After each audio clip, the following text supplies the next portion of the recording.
मुझसे शादी करोगे? सातों जन्मों तेरे साथ रहना चाहता हूँ मैं मेरी जान। मैं दहेज नहीं दूंगी। मैंने मांगा क्या?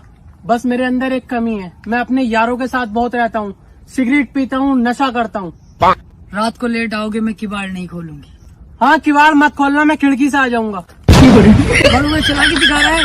मुझे पता है ना, मैंने लगवाई है। खिड़की वही बंद कर लूंगी, आके दिखाइए तू देखो। तेरी गांड पे बेलन फेरूंगी अगर तू शराब गिराती है।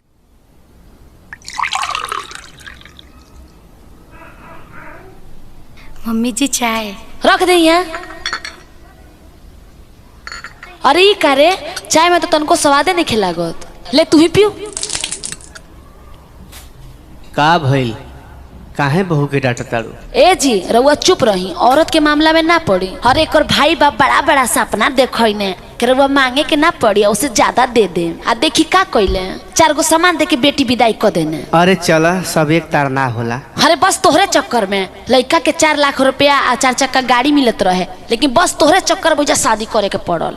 अच्छा ठीक बा ठीक बा, अब हम चाहता नहीं।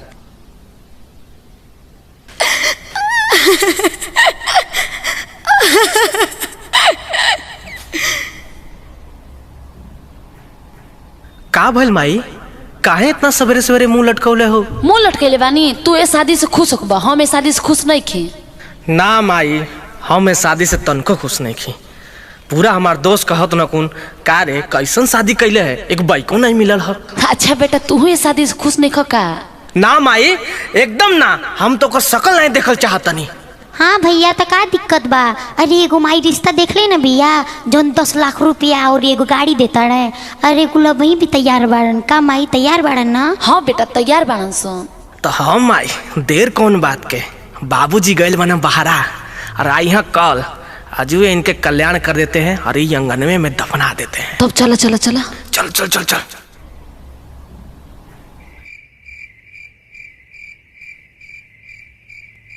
अरे मम्मी जी आई बैठी। अरे अरे मम्मी जी का करता नहीं? अरे चुप। दीदी दीदी रउआ ही का अरे चुप करता नहीं? चुप। अये जी जब नटिया दम नटिया दम हमारा हथवा काहे ए बांधता चुप नहीं? चुप अरे चुप नटिया दम नटिया दम करे करे वो करे।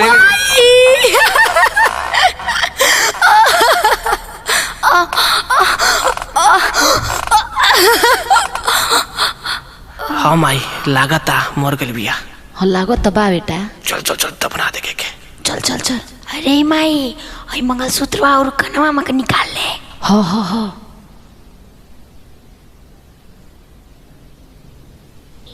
बेटा करण, हाँ माई।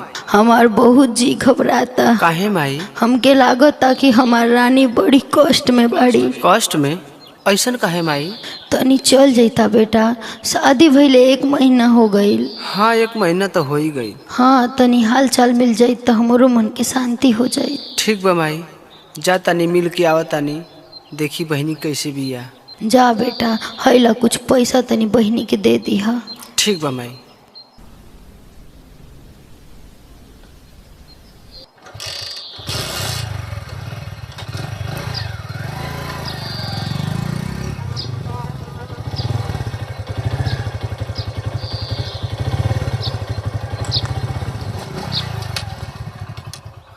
अरे खुश रहा बहनी, तू जाना तलो का कि हम आवत है। अरे ई का भइल? भैया भैया तू बहुत देर कर देला भैया। आखिर कौन कमी रहे जेकरा खातिर हमार जान लेल गइल बा? बतावा भैया बतावा। बहनी एमन हमार कोनो गलती नहीं खे। भैया भैया हमके दहेज खातिर मारल गइल बा भैया। हमरा साथे बहुत बुरा भइल बा भैया। हम तो ऐसे यही कहो कि हमरा के इंसाफ दिया बा भैया, इंसाफ।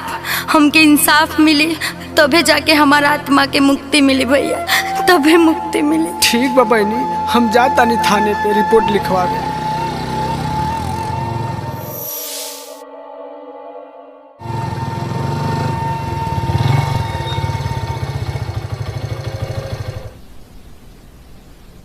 हे दरोगा साहब, हमारे संगे बड़ा अनर्थ हो गई। दरोगा साहब। क्या है? क्या बात है? क्यों रो रहे हो? अरे दरोगा साहब हमार बहन। अच्छा विस्तार से बताओ क्या हुआ है। ठीक बा दरोगा साहब। दीवान जी बयान लीजिए, बयान। ठीक। इतिहास गवाह है सोचो बिहारी बहुत दहेज लेता है। चंद्रगुप्त मौर्य के दहेज में मिला था पूरा पाकिस्तान और पूरा अफगानिस्तान। एक बिहारी के छोड़े हुए दहेज पर आज 2 देश खड़े हैं।